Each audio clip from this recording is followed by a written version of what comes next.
Listo. Eh, Buenas tardes a todos. Es un placer estar aquí. Hoy literalmente vamos a compartir unos hallazgos de una investigación que hemos realizado en la ciudad universitaria. Sin embargo, antes de comenzar, de hecho, quiero agradecer a la audiencia por acompañarnos y al equipo de Aves Honduras, de hecho, Acho, por brindarnos este espacio para compartir este trabajo como tal. Y que igual, de hecho, esto surge por la curiosidad inclusive de los estudiantes y el acompañamiento que nosotros les podemos dar a ellos.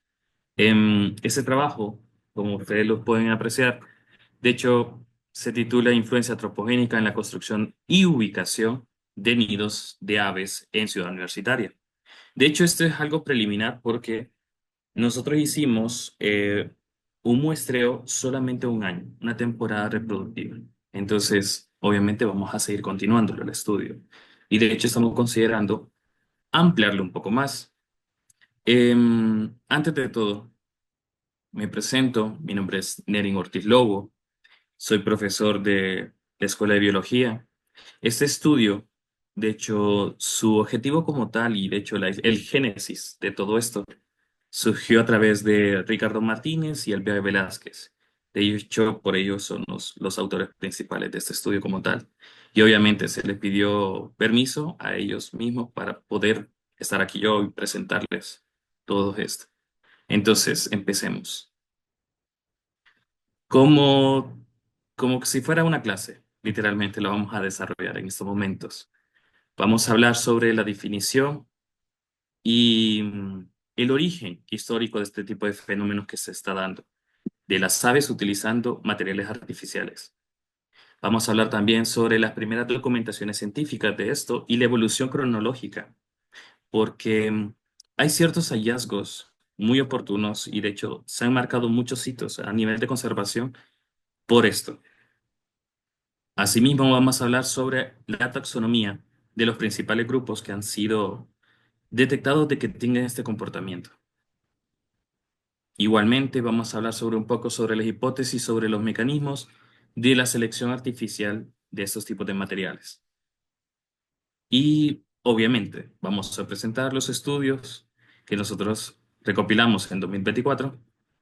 Vamos a hablar un poquito de la discusión de nuestros resultados, las conclusiones que todavía, como les digo, eh, no pueden aseverar algo, porque todavía seguimos recopilando información, y un poco de las referencias bibliográficas, que son bastantes. Entonces, empecemos. Definición y origen de esto.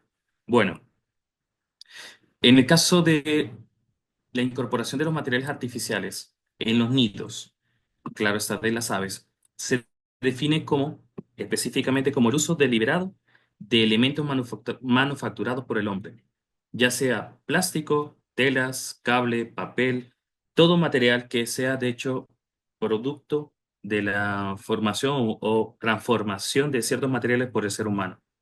Entonces, estos se van a incorporar dentro de los componentes estructurales o decorativos, porque inclusive en algunos casos sirve para llamar la atención a hembras en el proceso de reproducción, claro está. Este fenómeno, de hecho, representa una adaptación de comportamiento a respuestas progresivas de los cambios de uso de suelo o básicamente el cambio del paisaje gracias al ser humano. Y obviamente, si encontramos esto, significa que existe una disponibilidad creciente de estos materiales en el medio que nosotros literalmente estamos introduciendo en la zona donde ellos se están reproduciendo o donde ellos están colocando sus nidos.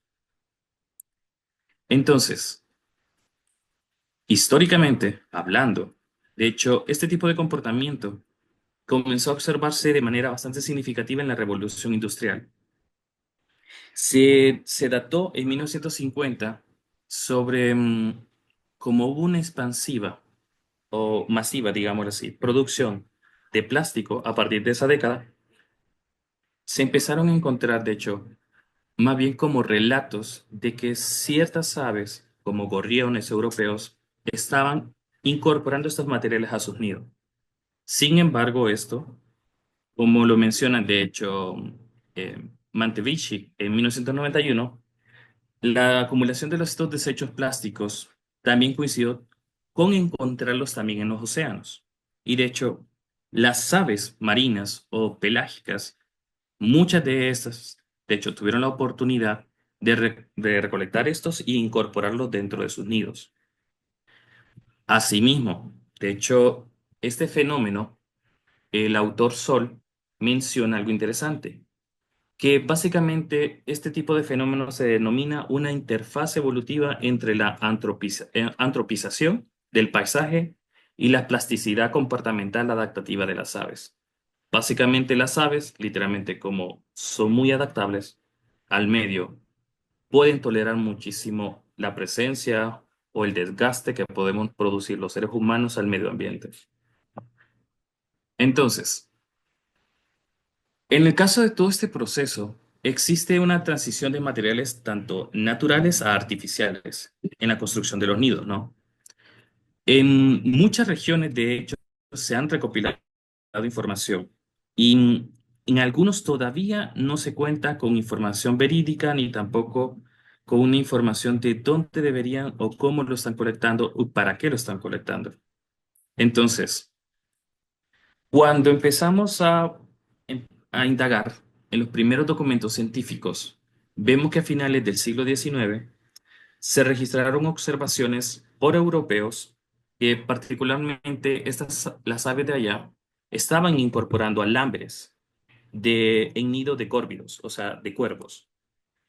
Estos registros, de hecho, no fueron sistemáticos, sino que fueron literalmente solo descripciones y, de hecho, constituyen las primeras evidencias documentadas de esta adaptación de comportamiento. Ya avanzando un poco más de los años, estamos hablando más o menos de 1940 al 50. De hecho, aparecen las primeras publicaciones científicas que hablan sobre este tema y hablan específicamente de que materiales manufacturados son utilizados por las aves y principalmente en Norteamérica y en Europa.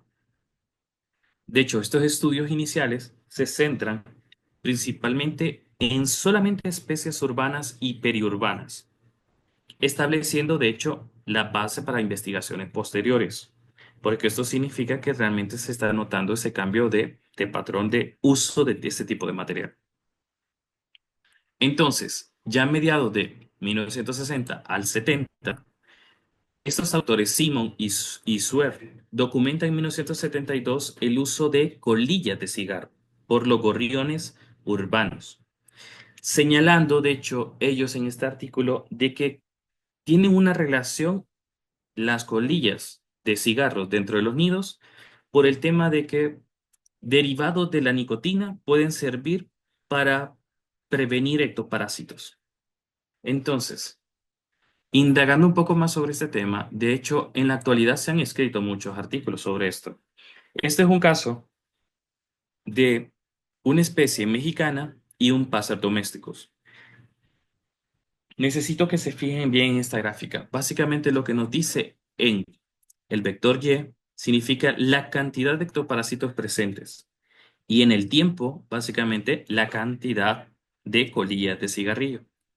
Y ellos detectan algo, que significa que la tasa de ectoparásitos que pueden estar presentes dentro del nido baja muchísimo cuando hay más colillas de cigarrillos. Igualmente, eso lo hicieron para volver a corroborarlo. Ese es un estudio de la Universidad Nacional Autónoma de México y ellos también encontraron la misma situación. Y eso que solo trabajaron con Carpodacus mexicano, que de hecho esta especie solo se está distribuyendo en la zona periurbana y urbana de México como tal.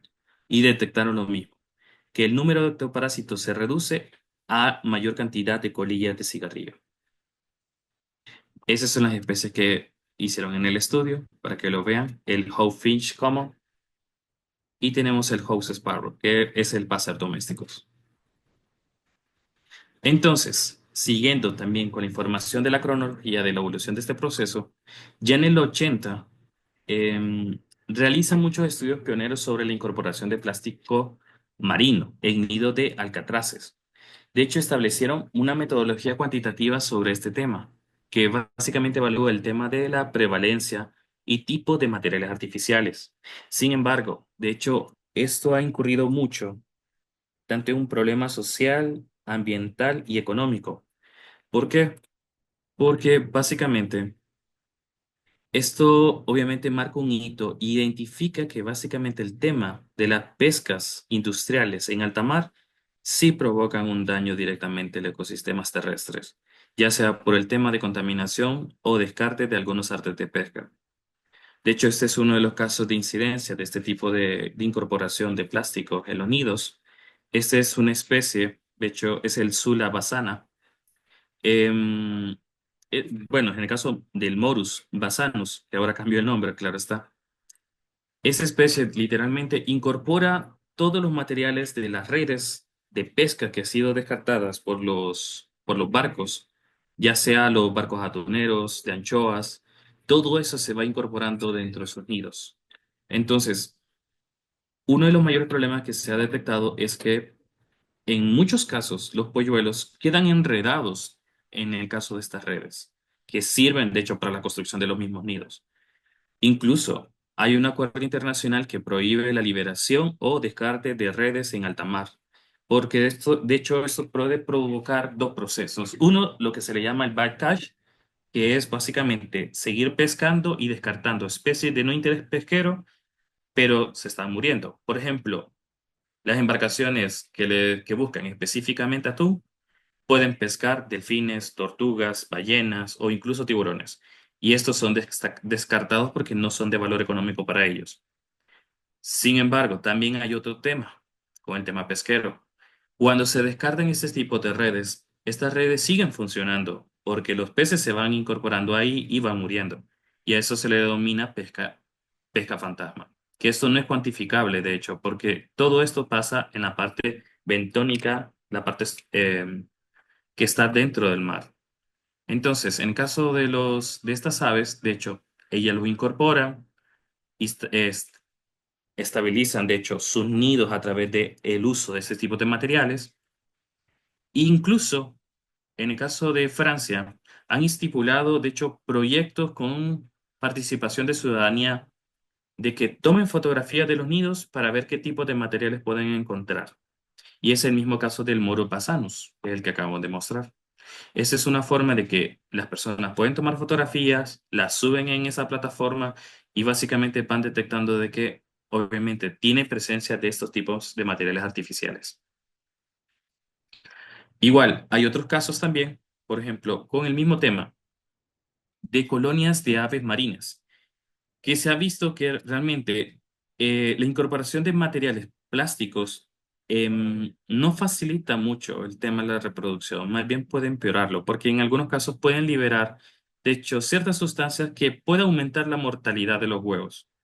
Y lo que se está tratando de evitar es eso, de que en el caso de las zonas pelágicas, de las zonas de alta mar, no se estén, de hecho, retirando este tipo de materiales al mar. Otro también. Ya aquí cambiamos de década, nos pasamos a 1990, al 2000. Las investigaciones, de hecho, se expanden globalmente. Ya todas las personas, de hecho, le llaman la atención sobre este tema y necesitamos empezar a recopilar información. Y hablan sobre el tema de consecuencias ecológicas, evolución de este fenómeno en distintas partes. Y ya literalmente, Townsend y Barker desarrollan protocolos muy estandarizados, de hecho, para el tema de cuantificación de materiales artificiales en nidos, pero de cuervos urbanos y agrícolas. O sea, esto en Estados Unidos. Entonces, ya en el 2010 al presente, literalmente emergen estudios de tanto de metaanálisis que empiezan a ver cómo va variando a nivel internacional el uso, o a gran escala global, digámoslo así, el uso de materiales sintéticos en nidos artificiales. Y ya esto, de hecho, hacen también otros análisis filogenéticos sobre el tema de la prevalencia, intensidad o incorporación de materiales artificiales en los nidos. En 2019, Windsor establece conexiones entre contaminación por microplásticos en ecosistemas acuáticos y su transferencia en las redes tróficas terrestres a través de las aves que se alimentan de estos materiales. Incluso, yo no coloqué un artículo que es muy reciente, que han encontrado microplásticos en los huevos de muchas aves playeras. Y realmente eso es preocupante porque eso significa que toda o es posible que casi la mayoría de la red trófica sea o esté invadida o tenga una contaminación directamente por microplásticos o por algún material de hecho sintético por el ser humano. Em, es, ya cuando estamos hablando de este proceso cronológico que es progresivo, claro está, vemos que el fenómeno aumenta, sino que de hecho también el tema de la metodología, los estudios, el concepto del mismo estudio como tal, ya realmente tiene una relevancia. En Honduras, para decirlo así, a pocos rasgos, de hecho nunca se había escrito de esto. Yo creo que la gente ha tenido mucha cercanía, muchos nidos. Sin embargo, nunca se habían puesto a pensar por qué esta ave estaba utilizando este hilo de trapeador, o por qué este papel, o por qué este plástico. Entonces, debido a esa curiosidad, de hecho, los estudiantes em, se indagó y por ende se está desarrollando ese estudio. Entonces, vámonos a este ejemplo. ¿Quiénes o cuáles aves, de hecho, tienen este tipo de comportamiento?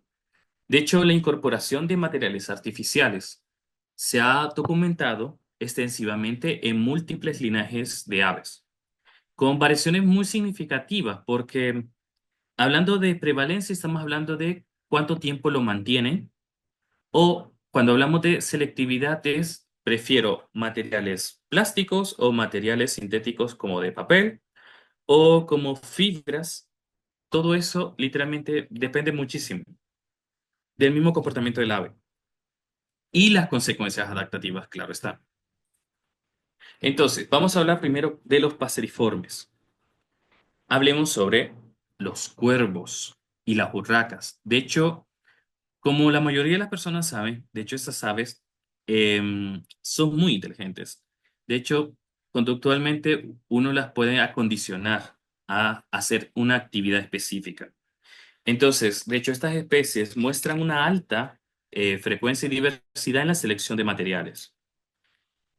Thompson y Barker, de hecho, documentaron que hasta el 85,2 de los nidos de Corvus en ambientes urbanos contenían un tipo de material artificial. De hecho, predominaba el tema de plásticos flexibles y materiales textiles. La capacidad, de hecho, cognitiva de este grupo, claro está, facilita muchísimo el tema de la experimentación con materiales novedosos. Hay ciertos artículos, incluso, bueno, Hayes pone a prueba este tipo de familia como tal, de darles el acceso a diferentes tipos de materiales para ver cuál es el que ellos quieren, para básicamente entender de que las aves lo buscan, uno, puede ser ya sea por el corto esfuerzo que necesito para moverme y agarrarlo e incorporarlo al nido, o realmente porque les sirve para una función específica, ya sea por sostén, por calor o literalmente para que sirva de protección. Entonces, este es el American Crow, que este es el cuervo americano, para que lo vean. De hecho, muchas cosas que tiene este animalito es muy inteligente. Puede tener sus nidos muy cerca de la parte urbana. De hecho, en cavidades o techos o estructuras, inclusive, digamos, de focos se puede encontrar y son bastante efectivos, son muy eficientes en el proceso de reproducción. Siempre con paseriformes, hablemos de los Turdidae.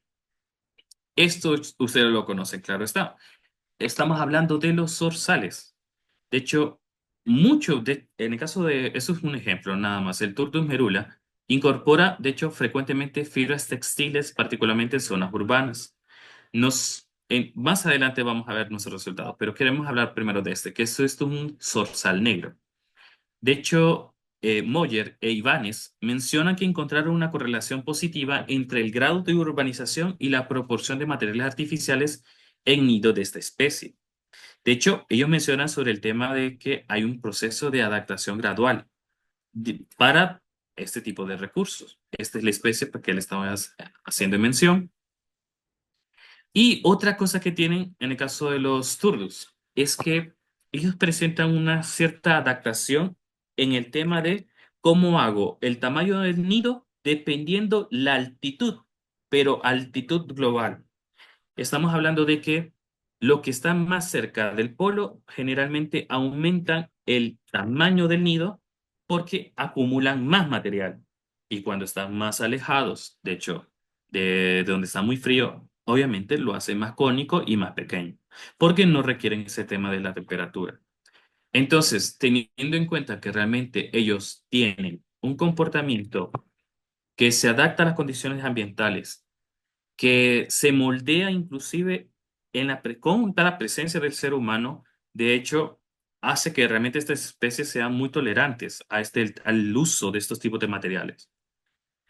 Nosotros, como ya conocemos, Sturdugrayi, Clay Colored Thrush. De hecho, se han hecho estudios solo con esta especie nada más. Y de hecho, los autores principales hicieron una mención sobre un artículo muy interesante también en Costa Rica. Este es un artículo también en Costa Rica, pero este específicamente solo está hablando de Turdo Gralli con el uso de estos tipos de materiales. Bueno, que se encontró que básicamente en San José, Costa Rica, encontraron de que es cierto, hay un ecosistema urbanizado que obviamente tiene vegetación. La mayoría de las personas, de hecho, depositan o colocan la basura muy cerca de donde están los cestos. Sin embargo, en algunas ocasiones, la vida silvestre puede reventar estas bolsas y liberar este montón de basura y por ende las aves pueden tener contacto con ellos. Lo que se encontró, de hecho, en este estudio es que dependiendo de la distancia y dependiendo la vegetación, ese va a ser la cantidad de uso en gramos de material sintético dentro del nido. Y eso está interesante porque eso literalmente contrasta con la información que nosotros vamos a brindar hoy. Entonces, igual siempre con paseriformes. La otra familia, Paridae, son carboneros, muestran un uso notable de hecho de fibras sintéticas. Documentos, muchos documentos, mencionan sobre el tema de variación geográfica significativa en la incorporación de materiales artificiales en Parus, Major, a través de un gradiente urbano-rural en Europa. ¿Cuál es la especie que estamos hablando? Pues es esta chiquitita y bonita. Existe, de hecho, hicieron un estudio muy interesante sobre el fenotipo y el tema de la presencia o extensión de esta especie en un paisaje urbano como tal. Y encontraron algo interesante, de que la especie es totalmente tolerante tanto a la presencia urbana y el tema del urbanismo. Y igual, va directamente todo esto enfocado a que obtiene el recurso, los materiales artificiales y los incorporan a los nidos. Y no han encontrado todavía, de hecho, así fehacientemente, si existe una repercusión meramente con el tema de la reproducción, porque todavía se están reproduciendo adecuadamente. Pero algo interesante en ese artículo mencionan esto. Ellos hicieron una parte con presencia humana y el otro es una zona que literalmente estamos hablando de un área donde ellos hicieron transectos para determinar exactamente qué tipo de materiales están utilizando esta especie. Y en los dos lados, de hecho, encontraron algo interesante, que el plástico, y de hecho, esos son los dos componentes, en el caso de artificiales, que más se encuentran en los nidos, tanto en las zonas que están muy bajas de presencia del humano y las otras que son de presencia alta del ser humano como tal. En el caso, cambiamos ya de orden. Ciconiformes. Estamos hablando de la familia Ciconidae, que básicamente son las cigüeñas, y ya vamos a hablar un poquito de Ciconia ciconia, que incorpora extensivamente plásticos y textiles en nidos de gran tamaño. De hecho, este comportamiento de nidificación es bastante conspicua porque lo hacen en estructuras humanas, ya sea como faroles o paredes, ellos colocan literalmente su enorme nido ahí. Esta es la especie que le estoy hablando. Esta especie, de hecho, em, hace migraciones hacia Europa, generalmente predomina en África, y de hecho, estos son los enormes nidos que ellos forman. Y obviamente incorporan material directamente del tema de la basura.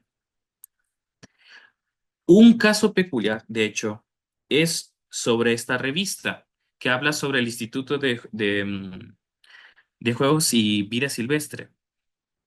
Ellos están hablando en este artículo, mencionan de que esta especie, Ciconia ciconia, está relacionada muchísimo con el tema de el movimiento de la bacteria Escherichia coli, que Escherichia coli está asociada al tema de contaminación por heces fecales. Entonces, ellos mencionan de que existe un alto riesgo de transmisión de este tipo de bacterias gracias a que estos tipos de aves pueden incorporarla. Y obviamente, estas aves la pueden incorporar a su cuerpo porque están comiendo basura o están muy aledaños a ellas. Falconiformes y acipitiformes, aquí estamos hablando ya organismos que son de caza. De hecho, se han documentado el uso de materiales artificiales en rapaces que realmente están distribuidos en el sector urbano. Ese tipo de especies, de hecho, tienen una alta plasticidad. Cuando hablamos del tema plasticidad, estamos hablando de que se pueden amoldar o acoplar por un cierto tipo de comportamiento. Y en este caso, la tolerancia del ser humano, claro está. Tenemos al cernícula vulgar, Falco tinunculus, y al milano negro, Milbus migras. Ya lo puedo mostrar cuáles son las especies. Eurasia kestrel, nosotros tenemos uno, que es el American kestrel, solo que no ha nido, bueno, que yo sepa, no está haciendo nido acá. El black kite, estas son las especies que le estaba mencionando. En un artículo, de hecho, en Sudán, mencionan sobre el uso de hábitat pero en una zona de que es literalmente, como decirlo acá en Honduras, sería un botadero municipal. Y encontraron de que realmente las dos especies en mención se pueden encontrar. Se han reportado la presencia y también la nidificación muy cercana. Otros casos, de hecho, hablan sobre el tema de que durante la temporada de cría se han evaluado de forma cuantitativa y cualitativa los residuos, digamos, antropogénicos, representantes en los nidos de 48 milanos y milanos reales. Y obviamente encontraron que la prevalencia de basura en los nidos fue del 100% para ambas especies. También en este mismo artículo mencionan de que existe el 71% de los restos identificados fueron plásticos y constituyen el 65% de la superficie total de todos los registros. Entonces significa que literalmente nuestras especies o las especies de rapaces pueden estar utilizando también materiales artificiales. Ese es el ejemplo que les mencioné del artículo. Igual se puede observar que la mayor cantidad son plásticos, algunos productos de higiene o algunos, digamos, estructuras de polietileno y otros tipos de componentes. En las aves marinas, como ya hemos mencionado, de hecho, tienen mucho problema. La mayoría son de la familia Laridae, Proceleridae y Sulidae. De hecho, estas tres familias representan una alta incidencia de incorporación de desechos plásticos marinos. Bond, en 2012, establecieron una correlación significativa entre la intensidad de las actividades pesqueras regionales, porque acordémonos, esto es en alta mar, y la abundancia de materiales derivados de esta actividad, ya sea redes, sedales, boyas, anzuelos, todo eso, los alcatraces, estaba presente dentro de sus nidos. Esas son las familias que les mencioné, para que las podamos observar. Entonces, ya para el 2019, este es un artículo que hizo un análisis filogenético y menciona lo siguiente. Ellos sugieren que las especies con mayor prevalencia de incorporar materiales artificiales comparten ciertas características. Y de hecho, esto es lo que nosotros tenemos casi como hipótesis. La construcción de nidos elaborados y estructuralmente complejos son literalmente factibles para la presencia de materiales artificiales. Otra cosa, la flexibilidad cognitiva y la capacidad de innovación del comportamiento también. Entonces, hay ciertas aves que están muy cercanas a la parte urbana, que son muy tolerantes y pueden buscar su propio alimento dentro de este paisaje, realmente pueden tener presencia de estos plásticos. Otra cosa, la adaptabilidad del hábitat cercana al ser humano es clave. El comportamiento oportunista de forrajeo, ya sea si lo hace individualmente o si lo hace gremialmente, hemos estado datando esa información y las especies que están muy cercanas al ser humano tienen estos tipos de comportamiento. Los tamaños corporales, de hecho, en muchas aves, igual las que nosotros reportamos en Ciudad Universitaria, tienden a ser entre medianas a muy grandes.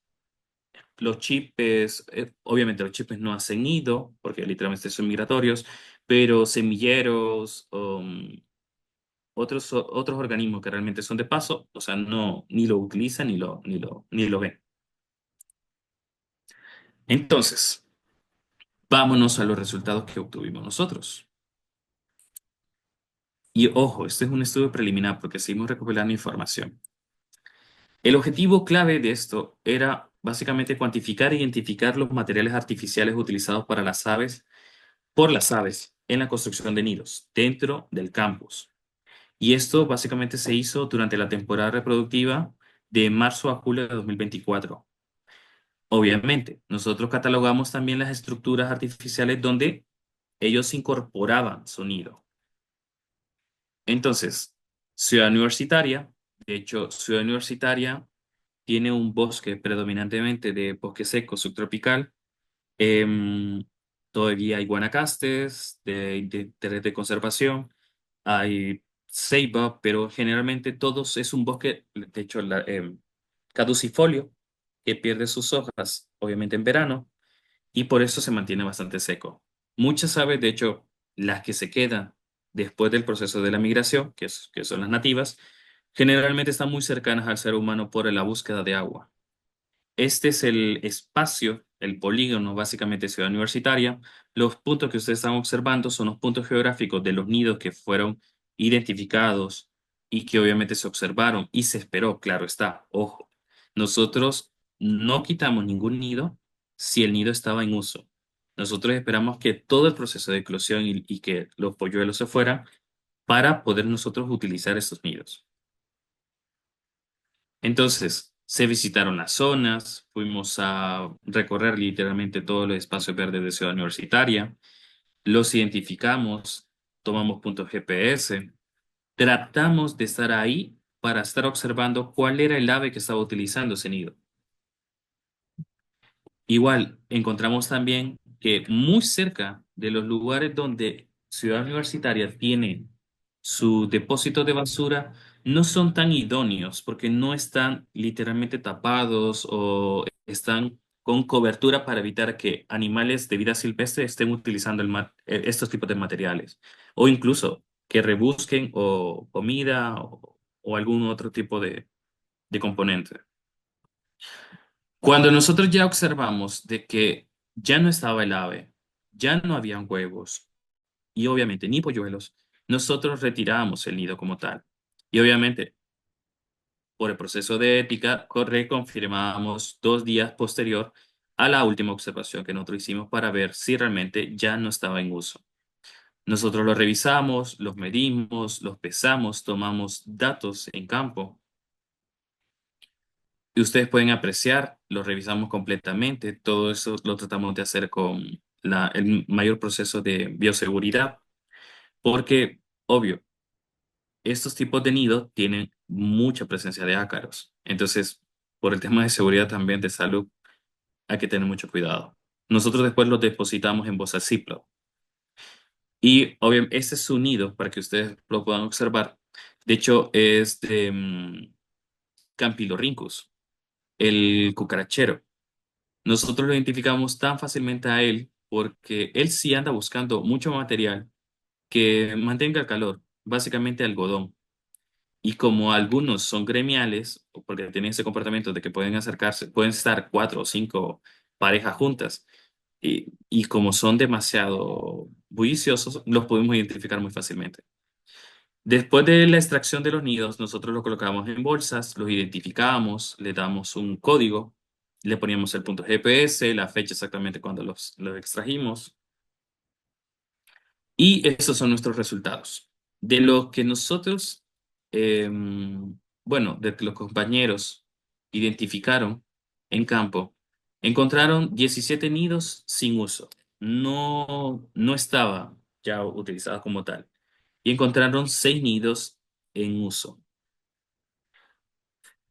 Esas son las especies que nosotros encontramos. De hecho, Campylorhynchus antes se llamaba Campylorhynchus rufinuca. Por eso van a ver en un gráfico que está todavía Campylorhynchus rufinuca, que el Rufus Baker Grain, que acaba de cambiar, la Rudy Grove Doe, Columbina talpacoti, el Turdugrayi. De hecho, este es uno de los organismos más adaptables que hay. La Zenaida asiática y Pitango sulfuratus. Esas son las especies que nosotros pudimos lograr identificar aquí en Ciudad Universitaria que están utilizando material. Entonces, la frecuencia de estos nidos. Tenemos cinco de los cucaracheros, una de la palomita rosada, la talpacoti. Tenemos cinco que identificamos. Estos nidos no se identificó completamente la especie porque vimos ciertas aves que eran oportunistas y lo visitaban o literalmente no se acercaban a ellos o estaban muy cerca de ellos, pero no se tomó en consideración. Em, el sulfuratus, de hecho, solo son dos. Turdograyi era la mayor cantidad de nidos que encontramos y Zenaida asiatica dos. Bueno, Turdograyi. De hecho, algo interesante sobre esto, de que Turdus podríamos saber, no, se encontró en la zona del Jardín Botánico de Ciudad Universitaria, que es un espacio que literalmente no se hace tala por el tema de construcción de algún edificio y se mantiene la cobertura de dosel y de sotobosque. Entonces, eso es uno de los lugares más idóneos para estar haciendo nidos. Y obviamente a esta especie lo encontramos tanto adentro y afuera. Estos son fotografías de Ricardo Martínez y Elba Velázquez. De hecho, este proceso de separación de los materiales que encontramos dentro de los nidos como tal, si se fija muy bien, algunas fibras, de hecho, pitas, alambres de trapeadores, papel toalla, algodón, bolsas plásticas también encontramos, algún pedazo de tape. En la mayoría, de hecho, si se fijan, acá hay uno de El Expreso Americano, no es por darle publicidad, pero ese tipo de pajillas ellos lo incorporaban dentro de su nido como tal. Fibra del trapeador. Y todo esto literalmente nosotros lo hicimos, bueno, ellos lo hicieron en el laboratorio, lo analizaron, se pesó y se identificaron esos tipos de materiales. ¿Y cuál fue nuestro resultado? Pues esto. Encontramos que el algodón es uno de los componentes más bajos que hay, el polipropileno también igual. Sin embargo, un algodón artificial que era por un material de un mobiliario fue el mayor utilizado en la mayoría de los nidos que nosotros identificamos. El plástico también. Y obviamente la parte natural siempre estaba presente. Cuando empezamos a ver el tema del análisis de los nidos, dónde se encontraban y la distancia mínima o el vecino más cercano, digámoslo así en pocas palabras, de dónde podrían ellos obtener la basura, pues hicimos ese análisis para saber exactamente cuánto era la distancia o cómo se podría considerar si considerarse una distancia media, corta o lejos. Entonces, vimos una tendencia de que Rofinuca, Osacampylorhynchus, el zorzal y la ala blanca son los organismos que realmente se movían a una distancia menor para obtener estos tipos de materiales. Y los demás, de hecho, en el caso de la talpacoti, esta palomita literalmente se movía muchísimo, porque esta especie encontramos su nido en el jardín botánico. Y de hecho, dentro del mismo jardín botánico encontramos material artificial en ese nido. Entonces, como resultado, se encontraron 23 nidos. Se identificaron, pues, las especies que les acabo de mencionar, el cucarachero, el zorzal, la ala blanca, el pitangus, que este es un flycatcher, y la columba talpacoti.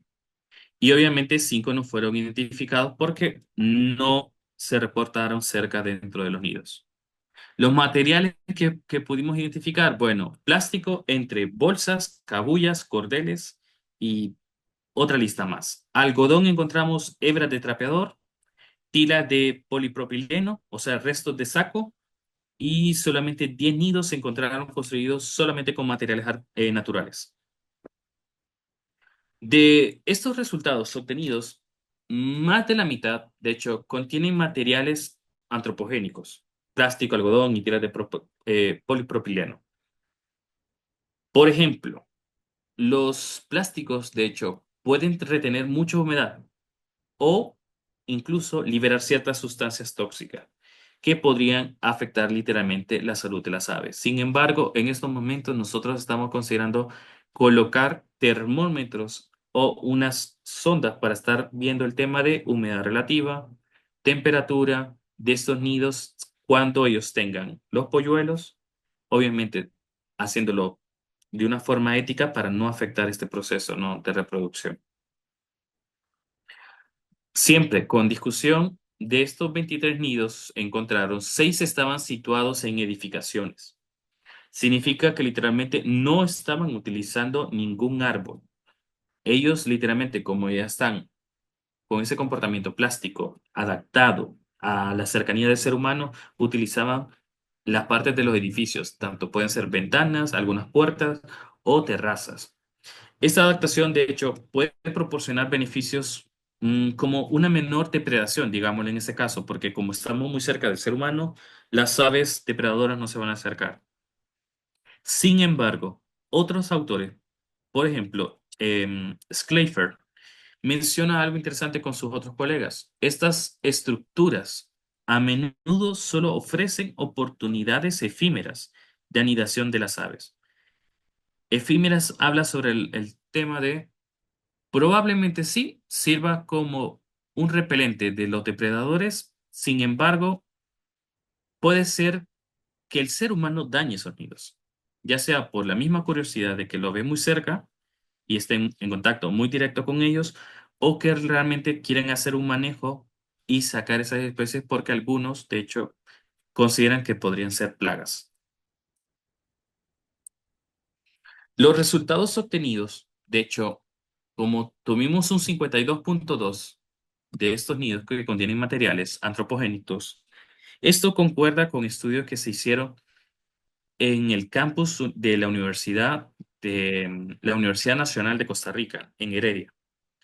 Sin embargo, el estudio de Heredia con el de Ciudad Universitaria sí obviamente subraya la importancia del uso de los materiales antropogénicos en la construcción de los nidos. Sin embargo, los enfoques son ligeramente distintos. Nosotros queríamos saber exactamente la cantidad o la clasificación de estos tipos de materiales y también dónde se colocaron estos nidos. Y en cambio, en Costa Rica hablan sobre el tema de la efectividad en el uso de estos tipos de materiales. Pero igual, la misma cantidad que ellos encontraron, se encontraron acá en Ciudad Universitaria. Como ya finalizando como consideraciones clave, hay que pensar en 4 puntos focales. Y de hecho, estas son las 4 preguntas que tenemos nosotros. Adaptación en entornos urbanos. Bueno, las aves utilizan materiales artificiales, sí, se ha demostrado. Y esto podría ser una respuesta a la urbanización o a los escasos materiales naturales. Eso significa que probablemente estamos dejando sin cobertura boscosa a estos organismos que utilizaban este tipo de ecosistema para poder hacer su proceso de reproducción. Y eso realmente es preocupante porque literalmente, como la mayoría sabe, Tegucigalpa prefiere tener un ordenamiento vial o más construcción vial que tener áreas verdes. Y Ciudad Universitaria creo que va por ese sentido también, pero hay que preocuparse del tema de el manejo adecuado de los parches de bosque o los fragmentos de bosque que tenemos actualmente aquí. La segunda, variabilidad en la selección de materiales. Esto vemos algo interesante. No todas las aves utilizan la misma cantidad de desecho, ya sea incluso de la misma especie o entre especies. Lo que esto puede depender, de hecho, de la disponibilidad del recurso. ¿Cuánto es el acceso que yo tengo? ¿Cuánto es la distancia que puedo volar? Obviamente, volar para las aves es relativo porque ellas pueden volar largas distancias en algunas ocasiones. Pero recordemos, es trasladar un material artificial que probablemente puede ser muy pesado, corrosivo o puede ser que le dañe alguna parte anatómica del mismo cuerpo. Entonces, el tema de la distancia es muy importante considerarlo. Y de la disponibilidad, claro está. Tercero, efectos en la regulación térmica. Todavía nosotros estamos con hipótesis porque ya vimos que realmente el fenómeno pasa. Sin embargo, se ha mencionado que el uso de materiales artificiales puede modificar las propiedades térmicas del nido. Puede ser que influya, por ejemplo, el tema de la incubación de los huevos, porque mantiene el calor, probablemente. No tenemos esa información, porque no tenemos datos tanto de humedad ni tampoco de temperatura de los nidos para poder afirmar algo así. Posibles consecuencias ecológicas es la última consideración que estamos evaluando. El tema de, aunque el uso de estos materiales puede aportar ciertos beneficios, también podría explicar riesgos, como exposiciones a sustancias tóxicas, por ejemplo, o el aumento de la fragilidad estructural del mismo nido. Puede ser de que ellos incorporen, no sé, plástico y el nido no sea estable y se quiebre y se caiga, y obviamente produzca una mayor mortalidad de sus huevos. Entonces, son estas consideraciones clave para, obviamente, que estamos analizando a futuro. Entonces, bueno, esa es la bibliografía que se trabajó, por si alguien está interesado en ella. Igual la información, la colega Andrea de Aves Honduras se los puede brindar. Quiero recordar algo. Además de que, obviamente, soy profesor, yo también pertenezco al Club de Observaciones Alzacuanes. Soy miembro de Aves Honduras y de hecho eso me gustaría que ustedes también tengan la oportunidad de apoyar el tema de la conservación de las aves y disfrutar de hecho bastantes beneficios siendo obviamente miembro de Aves Honduras. Em, Obviamente está la Universidad Nacional, la carrera de biología como tal, que pertenezco, y me gustaría saber si existen algunas preguntas. Nerin, muchas gracias por esta interesante charla. Ahorita voy a leer algunos de los comentarios que tenemos. Hay muchos saludos, comenzando con Maximiliano Sillí Castro. Saludos desde Guatemala. Un Roger gusto. Medina, saludos desde Virginia, Estados Unidos. Isis Castro, saludos desde Tela. Rosa María Alger, saludos desde San Pedro Sula.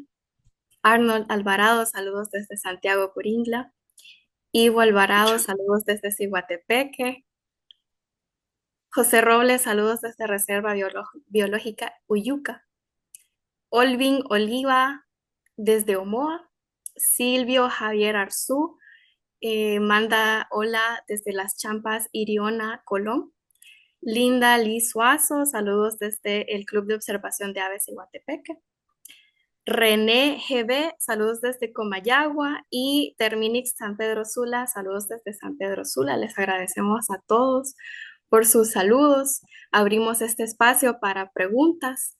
Entonces, vamos a esperar para ver si hay comentarios con preguntas. También Karina Escalante menciona saludos desde Gracias Lempira del Club de Observación de Aves Cacique. Saludos, saludos a todos. Muchas gracias por estar acá.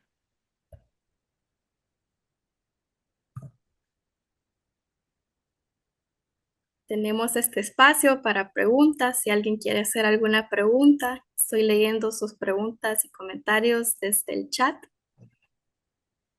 Dice Leoni Carías, saludos desde Quinta Leoni Lodge Hummingbird Paradise, un santuario de aves Honduras. También Guanaja Saludos. Green, saludos, mi hermano, desde ISO de Guanaja, donde tenemos el proyecto de estabilización de la población de la Amazona auropaliata. Dice Mario Reyes, Nerín podría recordar qué material utiliza la columbina talpacoti, que la columbina talpacoti recordemos que es una paloma. Ajá, exactamente. Vamos a verlo si quieres. Vamos a regresar para que lo puedan apreciar. Nosotros encontramos con Talpacoti. Nosotros encontramos, por ejemplo, fibras. Fibras, ¿dónde está? Acá está. Estas fibras. De hecho, fibra de trapeador. encontramos que básicamente como ellas, sus sonidos son cóncavos, porque literalmente ella va incrustada ahí literalmente para calentar los huevos, encontramos de que estas estructuras de estas fibras de trapeador estaban muy cerca del jardín botánico, porque ahí queda el sector de aseo de este edificio. Entonces, la compactaron, este tipo de palomas, tanto con sus heces y tanto con materiales de, de algunas fibras de vegetales, y eso es lo que encontramos en la mayoría de los casos en el caso de Talpacoti. Em, en el caso de Turdus, o sea, del zorzal como tal, tenía una gran variedad. De hecho, es una de las especies que colecta más. Nosotros queríamos también identificar, de hecho, otra cosa, el tema de que hay un proceso que se llama LEX, que es una forma de cómo atraer a las hembras a una especie de lugar donde se podrían reproducir. Nosotros no encontramos, digamos, mucho materiales llamativos o de colores, sino que así como lo estén apreciando acá. De hecho, plástico, papel, em, como eso, lo del expreso americano, eso me dio súper gracia, pero literalmente no hay un cuidado idóneo con el tema del manejo de los desechos sólidos. Eso básicamente es lo que utiliza la tapa Coty.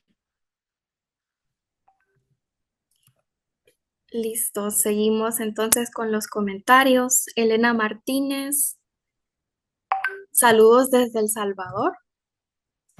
Mario Saludos. Reyes vuelve a comentar, dice que él ha visto que generalmente usan ramas pequeñas para el nido, las palomas columbina talpacote. Ujú. Es cierto, totalmente cierto. Ya les voy a ver. Vamos a ver. Les voy a mostrar un nido.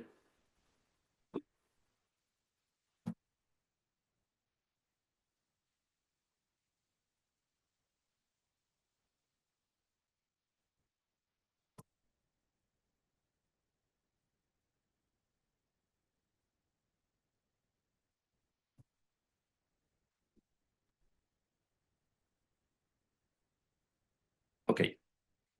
Este es el nido, de hecho, de una talpacote como tal. Este no tiene absolutamente nada de material. Es fibras o ramitas de hojas, también de ramas. Sin embargo, en algunas ocasiones nosotros encontramos estos tipos de nido también de ellas, pero tenían a veces hojas muy grandes y también estaban las fibras, de hecho, de los trapeadores. Si se fijan muy bien, un lugar donde no hay nada cercano antropológicamente y un lugar donde sí hay. El nido incrementa su tamaño como tal. Esa es otra cosa que hemos podido observar. Pero igual, como les digo, seguimos recopilando información.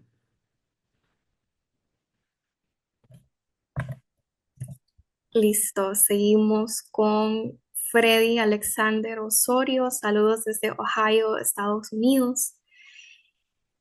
Dice Linda Liz Suazo, a manera de comentario, en las instituciones educativas, los nidos en infraestructura de edificios son comunes y un riesgo siempre es para los polluelos que inician a volar, ya que no cuentan con el espacio y los hacen muy vulnerables. Ujú, correcto. De hecho, hay y también otro problema, porque en muchos campus, no solo estoy diciendo ciudad universitaria, sino que en la mayoría de los campos que he podido asistir, también tienen especies ferales, el gato. Los gatos están teniendo mucha implicancia con la mortalidad de aves dentro de estos espacios también y la parte urbana. Entonces, si tienen gatos, por favor, no los saquen. Listo, seguimos con Isis Castro. Me pareció escuchar que se encontraron 10 nidos sin plásticos o materiales mencionados. ¿Estos estaban en la zona del jardín o en qué área y de qué aves eran? Cierto, ya lo vamos a mostrar. Vamos a ver. Les muestro. Ok. Aquí está, creo. Bueno, no me acuerdo exactamente dónde está el estadístico, pero sí, es cierto. Encontramos. nidos que no, literalmente no tenían absolutamente nada en materiales. Quizá, este es. Son 10 nidos básicamente que no tenían materiales artificiales. Encontramos, creo, la mayoría en jardín botánico como tal. El otro punto donde se pudo observar, donde no había material artificial, era cerca del observatorio. Pero volvemos a un punto. El observatorio solo es un pequeño edificio. Y lo que está circundante ahí es una laguna artificial que se hizo por una estructura eh, que se hizo por la construcción de la carretera. Pero literalmente ahí no hay tantas personas en la zona, que es otro factor, pues también determinante de la facilidad de que estos animales podrían encontrar un tipo de material. Pero los de esa zona literalmente no encontramos. Y Jardín Botánico funciona muchísimo para que prevalezca el uso de materiales naturales. Ok, seguimos. Dice Roger Medina. Logré ver ese comportamiento en la construcción de un nido de Altamira Oriole, que esta es una chorcha. Usaron Ujú. hilos de nylon que obtuvieron de un saco para almacenar café. Eso está interesante. Fíjense que eso les iba a mencionar. Nosotros seguimos con el estudio. Si ustedes tienen alguna oportunidad, ojo, pero en el sentido estricto de que vean la construcción y ven que realmente está teniendo algún uso o alguna incorporación de un material artificial, compártanos la fotografía, porque de hecho esos registros son muy valiosos.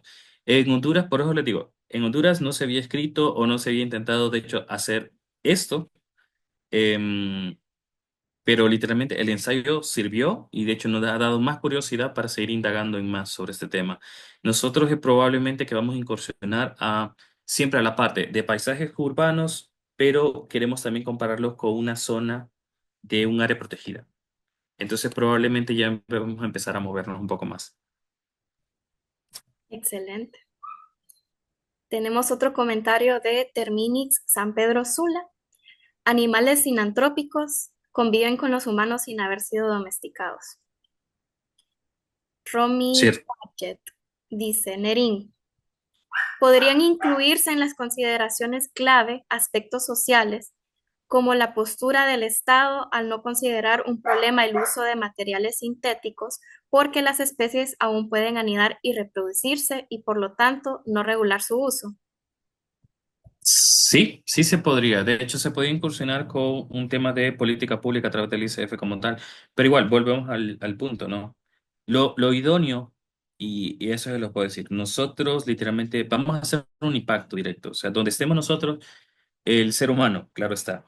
Lo que sí podríamos fomentar, por ejemplo, es el tema de vaya, Aves Honduras tiene el tema de los santuarios. Los santuarios sería un buen ejemplo clave en el caso de el manejo idóneo de los desechos sólidos, o incluso que nos permitan hacer estudios antes de incorporar esas políticas de manejo de desechos para ver exactamente si se encuentran o no. Sería algo fabuloso, la verdad. Y áreas protegidas tienen que manejar también el tema de los desechos. Sí, si bien es cierto, la mayor parte de polución o el manejo no adecuado de estos desechos sólidos pasa en las zonas urbanas, generalmente. Y volvemos a un punto. Mucha gente quiere reciclar, pero todo el reciclaje va al mismo botadero municipal. Ok, dice Lindalí Suazo, me llama la atención lo de una toallita húmeda, ya que algunas pueden guardar sustancias y que las hay de todo tipo, dice. Eso es cierto. Hay unas que tienen alcohol, algunas que tienen aroma. Obviamente que esto se aumentó por el tema del COVID, del uso de este tipo de toallita. Pero sí, tienes totalmente la razón. Y a eso ya sí sería como a profundizar un poco el tema de la bioquímica con la relación de los huevos. Porque los huevos tienen poros, o sea, está respirando el organismo como tal. Seguramente tendría que tener alguna afectación. Pero eso es, por eso le digo, ahorita no queremos correr, queremos gatear y queremos empezar a recopilar información. Excelente. Bueno, por los momentos no hay más comentarios. Vamos a esperar tal vez algunos segundos por si hay otra persona que quiera hacer otra pregunta.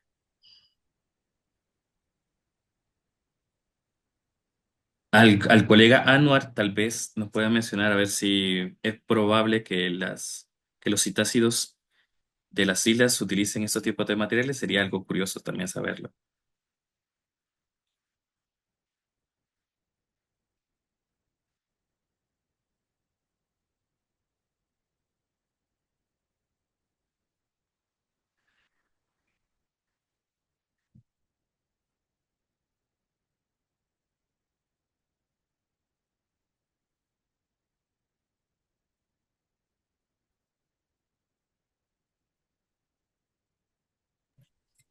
Bueno, creo que ya no tenemos preguntas, ya no tenemos más comentarios. Agradecemos mucho, Nerín, por parte de Ave Honduras, esta tan interesante charla. Deseamos ver los nuevos resultados que vayan a estar observando y pues ojalá que podamos tener otra charla, ¿verdad? Con estos nuevos resultados. Les agradecemos a todos por estar presentes, por sus comentarios, por sus preguntas y vamos a estar pendientes de este estudio. Muchísimas gracias. Y igual, reitero, muchísimas gracias a Aves Honduras por, bueno, por darme esta oportunidad de brindar este tipo de charla. Obviamente a todos, a Bearding, gracias por toda su información que nos ha hecho sobre algunas recomendaciones. Igual, si ustedes ven a algún chico loco viendo ahí con binoculares detrás de un ave, pues péguenseles, por favor, júntense. Y igual, aquí en Tegucigalpa, como decimos, aquí está el grupo Alzacuanes, que el cual pertenezco. Em, y muchísimas gracias, en serio, se lo agradezco muchísimo. Es un placer. Cualquier información o si nos quieren brindar información, ahí está mi correo. Para cualquier cosa estoy a la orden. Muchísimas gracias. Cualquier cosa también pueden escribir al correo de Aves Honduras o tal vez a las redes sociales de Aves Honduras y nosotros pues vamos a tener el contacto con Nerín.